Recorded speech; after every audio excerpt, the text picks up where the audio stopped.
இரவு முழுவதும் தூக்கமில்லாததாலும் பயண களைப்பாலும் அன்னபூர்ணாவுக்கு ரயிலை விட்டு இறங்கி வீட்டுக்கு வந்து தலைக்கு குளித்துவிட்டு சாப்பிட்டதுமே தூக்கம் கண்களை சுழற்றி கொண்டு வந்துவிட்டது.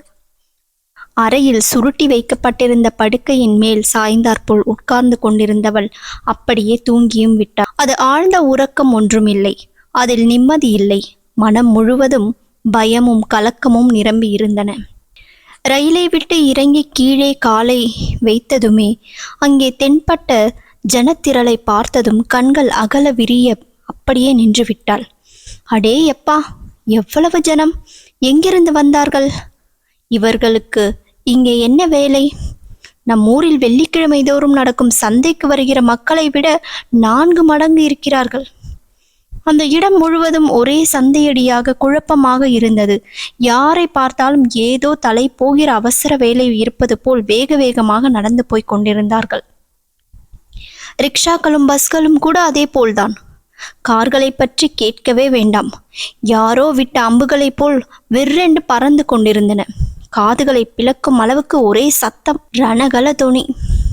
சுருட்டி வைக்கப்பட்டிருந்த படுக்கையின் மீது முழங்கையை ஊன்றிக்கொண்டு படுத்திருந்த அன்னபூர்ணாவின் மூளைக்கு இன்னும் கடமுடவென்ற சத்தங்கள் கேட்டுக்கொண்டிருந்தன. இந்த முறை கனவில் மனிதர்களுக்கு பதில் எல்லாம் பாம்புகளாவே தென்பட்டன. தொலைவில் பெரிய பாம்பு ஒன்று படமெடுத்து ஆடாமல் அசையாமல் அவளை பார்த்து கொண்டிருந்தது. பயந்த போதோ கலவரமடைந்த போதோ இப்படி கனவில் பாம்பு தென்படுவது அன்னபூர்ணாவுக்கு பழக்கப்பட்டது. சிறு வயதில் பாம்பை பார்த்து பயந்திருப்பாள் என்றும், வளர்ந்து பெரியவளான பிறகு கொஞ்சம் பயந்தாலும் அந்த பாம்பு உருவில் கண்களுக்கு தெரியும் என்றும், இது மனவியல் சம்பந்தப்பட்ட விஷயம் என்றும் சித்தப்பா அன்னபூர்ணாவிடம் விவரமாக சொல்லியிருக்கிறார். அரைக்குறை தூக்கத்தில் இருந்த அன்னபூர்ணாவின் கையில் ஏதோ வழுவழுப்பாக செல்லென்று பட்டது. வீலென்று அலறிக்கொண்டே எழுந்து உட்கார்ந்தாள். அதிர்ஷ்டவசமாக அந்த சமயத்தில் தெருவில் சரக்கு லாரி ஒன்று பேரிரைச்சலுடன் போனதால் அவளுடைய கத்தல் அந்த சத்தத்தில் அமங்கிவிட்டது. அன்னபூர்ணா சற்றென்று எழுந்து உட்கார்ந்து கொண்டாள். மாலையாகிவிட்டிருந்தது. வெளியில் சந்தியா வெளிச்சம் பரவி இருந்ததால் ஒளியும் நிழலும் கலந்த சூழ்நிலையாக தென்பட்டது. தூக்க கண்களுடன் சற்றென்று எழுந்து உட்கார்ந்து கொண்ட அன்னபூர்ணாவுக்கு அறையின் மூலையில் நின்று கொண்டிருந்த சின்ன உருவம் தெளிவாக தென்பட்டது. கண்களை நன்றாக திறந்து தூக்க கலக்கத்தை விரட்டி அடித்துவிட்டு பார்த்தபோது அந்த உருவம் 2-3 வயதுடைய சிறுவன் என்று புரிந்தது. அருகில் வந்து தட்டி எழுப்பி கூப்பிட போனவன் அன்னபூர்ணா வீலென்று அலறியதால் பயந்து போய் தொலைவில் நின்று கொண்டு திருவென்று இந்த பக்கமே பார்த்து கொண்டிருந்தான். அன்னபூர்ணா ஒரு வினாடி குழப்பமடைந்தாள். யார் இந்த பையன்? யாராக இருந்தால் என்ன? அந்த கண்களையும் மிரண்டு போய் நின்று கொண்டிருந்த அந்த தோற்றத்தையும் பார்த்து தன்னையும் அறியாமல் கைகளை நீட்டினாள். பாட்டி உன்னை காப்பி குடிக்க வரச் சொன்னாள். மழலையாக வந்தன அந்த வார்த்தைகள். அவன் கையை தன் கையில் எடுத்துக்கொண்ட அன்னபூர்ணாவுக்கு சற்று முன்னால் தன் மீது மெத்தென்று பட்டு பயமுறுத்தியது அவனுடைய கைதான் என்று புரிந்தது. அன்னபூர்ணாவின் மனதில் 1000 கேள்விகள் அலையாக எழும்பிக் கொண்டிருந்தன. உன் பெயர் என்ன கண்ணா? காலையில் வந்தபோது நீ இருக்கவில்லையே, எங்கே போயிருந்தாய் என்று கேட்க நினைத்தாள். ஆனால் அவ்வாறு பேசும் சக்தி இல்லாததால் இயலாமையுடன் பார்த்து கொண்டிருந்தாள். ஏய், நீதானா புதுசா வந்திருக்க சித்தி? திடீரென்று 2வது குரல் கேட்டது. சிறுவனின் மென்மையான உள்ளங்கையை பிடித்து கொண்டிருந்த அன்னபூர்ணா சரையலென்று நிமிர்ந்து பார்த்தாள்.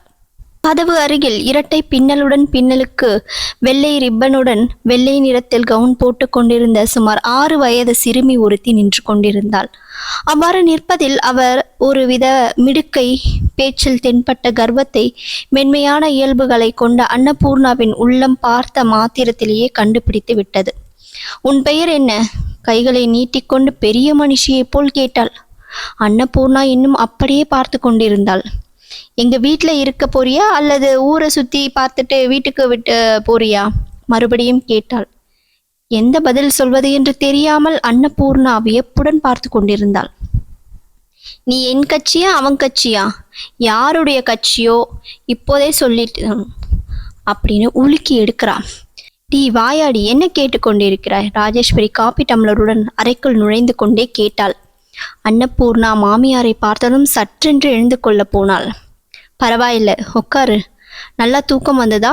பிரயாணம் செய்த பிறகு அப்படி தூங்கினால் ஒழிய களைப்பு தீராது.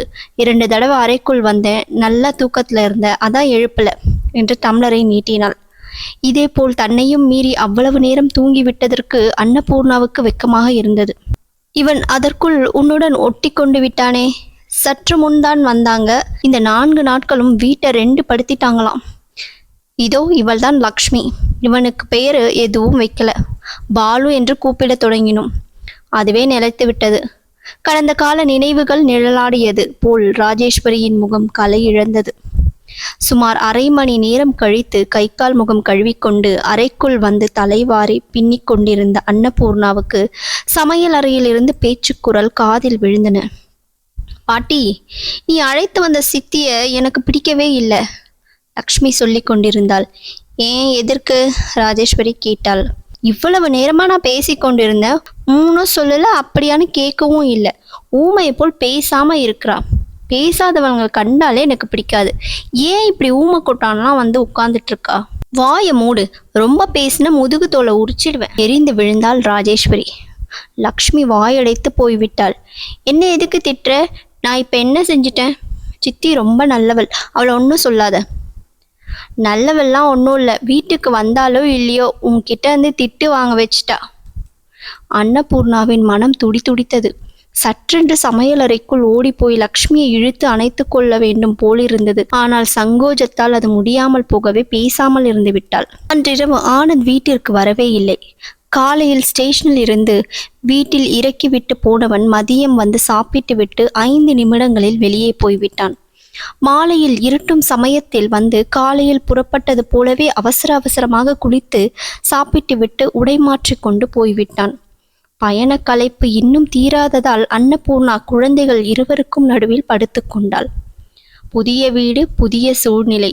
இந்த சூழ்நிலையோடு ஒத்துப்போவதற்கு எவ்வளவு நாளாகுமோ? அன்னபூர்ணாவுக்கு கவலையாகவும் ஏக்கமாகவும் இருந்தது. மாமியார் எப்பொழுது வந்து படுத்து கொண்டாலோ தெரியாது. நன்றாக உறக்கம் வந்து விட்டது. விழிப்பு வந்தபோது பொழுது விடிந்து விட்டிருந்தது. வரிசையாக 4-5 நாட்கள் இதே போலவே கழிந்தன. நாட்கள் வாரங்களாகவும் வாரங்கள் மாதங்களாகவும் ஆயின. அன்னபூர்ணாவுக்கு தனக்கு திருமணமாகி மாமியாரின் வீட்டிற்கு வந்தார் போலவே இல்லை. யாரோ உறவினர் வீட்டிற்கு 4-5 நாட்கள் ஒத்தாசை செய்வதற்காக வந்தார் போலவே இருந்தது. வரும்போது சித்தி, அது உன் வீடு, உன் இஷ்டம் என்று சொன்னாள். இந்த வீட்டில் தன்னுடைய ஸ்தானம் எது என்பது பற்றி இவ்வளவு நாளாகியும் அன்னபூர்ணாவுக்கு இன்னும் புரியவில்லை. மாமியார் நல்ல மாதிரியாக இருந்தாள். பெற்ற மகளை விட தன்னை அன்பாக பார்த்து கொண்டாள். அதற்கு ஏற்றாற்போல் அவளும் எல்லா வேலைகளையும் உதவி செய்து வந்தாள். ஆரம்பத்தில் மாமியார் வேலை செய்து கொண்டிருந்த போது அவள் கூடமாட ஒத்தாசை செய்து கொண்டிருந்தாள். இப்பொழுது அது மாறிவிட்டது. வீட்டு வேலைகளை எல்லாம் அன்னபூர்ணா பார்த்து கொண்டாள். மாமியார் 1-2 வேலைகளை செய்து கை கொடுத்து வந்தாள். குழந்தைகள் இருவரில் லக்ஷ்மி பள்ளிக்கு போய் கொண்டிருந்தாள். பாலு வீட்டில்தான் இருந்தான். கொழுவென்று அழகாக இருந்த அவனை அக்கம் பக்கம் வீட்டார் 1 நிமிடம் கூட விட்டு வைக்க மாட்டார்கள். எப்பொழுது பார்த்தாலும் யாராவது ஒருத்தர் அவனை தூக்கி கொண்டு போய்விடுவார்கள். மாமியாருக்கு அக்கம் பக்கத்தில் வேண்டியவர்கள் நிறைய பேர் இருந்தார்கள். மதிய வேளையில் 4-5 பேருக்கு குறையாமல் தினமும் வந்து தம் கஷ்ட சுகங்களை பற்றி பேசிவிட்டு போவது வழக்கம். ஆனந்த் இன்ஜினியராக வேலை பார்த்து வந்தான். அக்கம் பக்கம் வீட்டாரும் மாமியார் பேசிக்கொண்டதிலிருந்து அன்னபூர்ணாவுக்கு தெரிய வந்தது என்னவென்றால், அவன் வேலையை ராஜினாமா செய்துவிட்டு தனிப்பட்ட முறையில் வீடுகளை, கட்டிடங்களை கட்டித்தரும் கான்ட்ராக்டரை எடுத்து கொண்டு இருக்கிறான். பகலுமாக அதே வேளையில் மூழ்கி இருந்தான் அவன். அவனுடைய அறை தனியாக ஒரு பக்கமாக இருந்தது. சில சமயம் இரவு நேரத்தில் தாமதமாக வரும் அவன் அப்பொழுது கூட அறை கதவுகளை சாத்தி கொண்டு ஏதோ எழுதி கொண்டிருப்பதையும் பென்சிலாலும் ஸ்கேலாலும் ஏதோ வரைந்து கொண்டிருப்பதையும் அன்னபூர்ணா 1-2 முறை பார்த்திருக்கிறாள். ஒரு நாள் இரவு இதேபோல் எல்லோரும் உறங்கிவிட்டார்கள். அன்றைக்கு மிகவும் தாமதமாக வீடு வந்த ஆனந்த் சாப்பிடாமல் தன் அறையில் போய் உட்கார்ந்து விட்டான். கதவுகள் ஒருக்களித்து சாத்திருந்தபடியால் கதவு இடுக்கின் வழியாக வந்த வெளிச்சத்தின் மூலமாக அவன் மேஜைக்கு முன்னால் உட்கார்ந்திருப்பதை அன்னபூர்ணா தெரிந்து கொண்டாள். அவளுக்கு அன்றைக்கு ஏதோ சரியாக தூக்கம் வரவில்லை. பாயின் மீது அப்படியும் இப்படியும் புரண்டு படுத்து கொண்டு தூக்கத்தை வரவழைக்க முயற்சி செய்து கொண்டிருந்தாள். அறையிலிருந்து திடீரென்று அம்மா என்று அவன் குரல் கேட்டது. அன்னபூர்ணா திடுக்கிட்டு கண்களை திறந்தாள். இன்னொரு முறை கூப்பிட்டான் ஆனந்த். அன்னபூர்ணா எழுந்து போய் கதவை திறந்தாள். களைப்புடனும் தூக்க கலக்கத்துடனும் இருந்த அவன் முகம், நீயா? குடிக்க தண்ணி கொடு என்றான். அன்னபூர்ணா உள்ளே போய் தண்ணீர் கொண்டு வந்து அவன் மேஜை மீது வைக்க போன பொழுது கையை நீட்டி அவனே வாங்கி கொண்டான். குடித்த டம்ளரை திருப்பி தந்துவிட்டு மறுபடியும் தன் வேலையில் ஆழ்ந்து போய்விட்டான். மேஜை விளக்கில் வெளிச்சத்தில் மிக சோர்வோடு தென்பட்ட அவன் முகத்தை பார்க்க என்னவோ போலிருந்தது. இயந்திர கதையில் நடந்து முடிந்துவிட்ட இந்த சின்ன சம்பவம் அன்னபூர்ணாவின் இதயத்தில் என்றுமே மறக்க முடியாத முத்திரையாக பதிந்துவிட்டது. இரவும் பகலும் அவன் அவ்வளவு கஷ்டப்பட்டு சம்பாதிக்கும் பணமெல்லாம் என்னவாகிறது? வீட்டில் எந்த மூலையை பார்த்தாலும் ஏதோ குறை தென்பட்டது. குழந்தைகளுக்கு நல்ல படுக்கை இல்லை, அவனுக்கு விலை உயர்ந்த ஆடைகள் இல்லை, பால்காரன் காய்கறிக்காரி போன்றவர்களுக்கு கொடுக்க வேண்டிய பணம் பாக்கி இருந்தது. என்ன செய்கிறான்? இந்த பணத்தை எல்லாம் யாருக்கு தருகிறான்? 4 நாட்களுக்கு முன்னால் ஆனந்த் மதிய சாப்பாடு சாப்பிடுவதற்காக வீட்டிற்கு வந்தான். அவன் சாப்பிட உட்காருவதற்கு முன்னால் மகனை தூக்கி கொண்ட பொழுது பாலு அவன் பாக்கெட்டில் இருந்து பர்ஸ் வேண்டும் என்று அடம் பிடித்தான். இதில் பணம் இருக்குடா கண்ணா, சரி வைத்துக்கொள், வாசற் கதவுதான் சாத்தியிருக்கே என்று பர்ஸை மகன் கையில் கொடுத்துவிட்டு சமையலறைக்கு போனான் ஆனந்த். கொல்லையில் துணிகளை உலர்த்திய பிறகு பக்கெட்டை பாத்ரூமில் வைத்துவிட்டு முன் அறைக்கு வந்த அன்னபூர்ணா ஒரு வினாடி அப்படியே நின்று விட்டாள். அங்கே பாலு பர்ஸை திறந்து நோட்டுகளை எல்லாம் கீழே சிதற அடித்து சில்லறைகளை தேடி கொண்டிருந்தான். எல்லாம் 100 ரூபாய் நோட்டுகள் தான். அன்னபூர்ணா சட்டென்று அருகில் சென்று கீழே கிடந்த நோட்டுகளை எல்லாம் அடுக்கி வைத்தாள். இத்தனையும் அவன் பணம் தானா? நோட்டுகளை எல்லாம் அடுக்கி பர்சில் வைக்க போன பொழுது ஆனந்த் கையை துடைத்து கொண்டு முன்னறைக்கு வந்தான். டவலால் கையை துடைத்து கொண்டே வந்தவன் முழங்காலில் அமர்ந்து கொண்டு ஒரு கையில் பர்சுடன் இன்னொரு கையில் பணத்துடன் தென்பட்ட அன்னபூர்ணாவை பார்த்து அப்படியே நின்று விட்டான். அவன் புருவங்கள் முடிச்சேறின.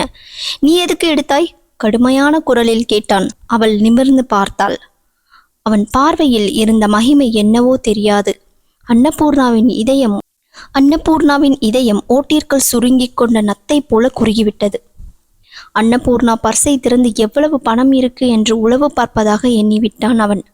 அன்னபூர்ணா தான் அந்த காரியத்தை செய்யவில்லை என்று சொல்வது போல் இயலாமையுடன் பாலுவை சுட்டி காட்டினாள். எல்லாம் எனக்கு தெரியும், நான் தான் பாலுவிடம் கொடுத்தேன். ஆனந்த் 2 எட்டில் அருகில் வந்து பர்ஸை பிடுங்கி கொண்டான். அன்னபூர்ணா எழுந்து தலை குனிந்து கொண்டு மெதுவாக உள்ளே போய்விட்டாள். அவ்வளவு பணத்தை அன்று பர்சில் வைத்து கொண்டிருந்த ஆனந்த் 2 நாட்கள் கூட ஆகவில்லை. வீட்டில் செலவுக்கு பணம் தீர்ந்து விட்டதப்பா என்று தாய் கேட்டபொழுது 50 ரூபாய் மட்டும் கொடுத்துவிட்டு, என்னிடம் இவ்வளவுதான் இருக்கு, இதை வச்சுக்கிட்டு இந்த மாசத்தை ஓட்டு என்றான். அந்த பணமெல்லாம் என்னவாயிற்று? அவனுடையது இல்லையா? எந்த வருமானமும் இல்லாமலா அவன் இரவும் பகலும் தன் ஆரோக்கியத்தையும் பொருட்படுத்தாமல் கஷ்டப்பட்டு கொண்டிருக்கிறான்? இல்லை அவனுக்கு மிகவும் பிரியமான குழந்தைகளுக்காக தனியாக எடுத்து வங்கியில் போடுகிறானா? அன்னபூர்ணாவுக்கு எல்லாமே கேள்வியாக தோன்றியது. குழந்தைகளிடம் அவனுக்கு எவ்வளவு பிரியமோ வந்த 1-2 நாட்களிலேயே அன்னபூர்ணா புரிந்து கொண்டு விட்டாள். அப்படியே தாயை கொண்டிருக்கிறாள் என்று மாமியாரால் சொல்லப்பட்ட லக்ஷ்மிக்கு தந்தையிடம் அதிக சுதந்திரம் இருந்தது. அவள் எதை கேட்டாலும் நிமிடத்தில் வாங்கி தந்து விடுவான் அவன்.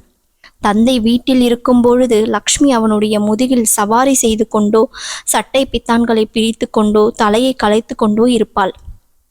அவன் வெளியே போய்விட்டு திரும்பி வந்ததுமே எதிரில் லக்ஷ்மி தென்பட வேண்டும்.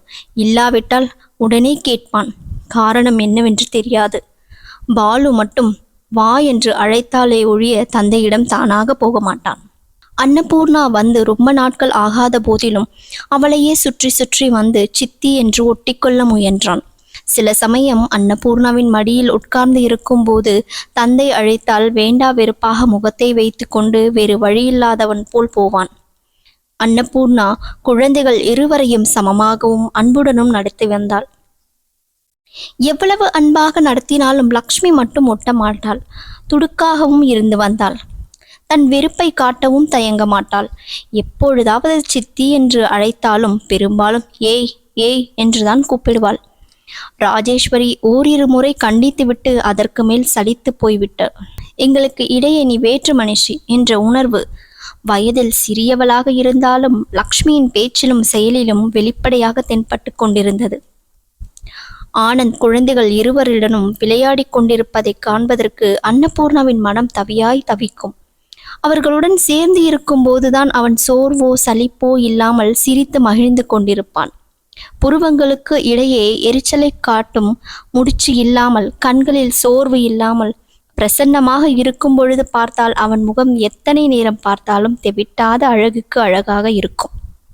அவன் எதிரே இருக்கும்போது தலையை கூட உயர்த்தாத அன்னபூர்ணா இது போன்ற வாய்ப்பு கிடைத்த போதெல்லாம் மறைந்திருந்து கண்ணிமைக்காமல் பார்த்து கொண்டிருப்பாள். முதலில் அவனை இதுபோல் பார்ப்பதையே ஆனந்தமாக பாவித்து கொண்டிருந்த அன்னபூர்ணா கூடிய விரைவில் அவன் வீட்டில் இருக்கும்போது எப்போதும் அதேபோல் இருக்கக்கூடிய சூழ்நிலையை உருவாக்க வேண்டும் என்று முயற்சிக்க தொடங்கினாள்.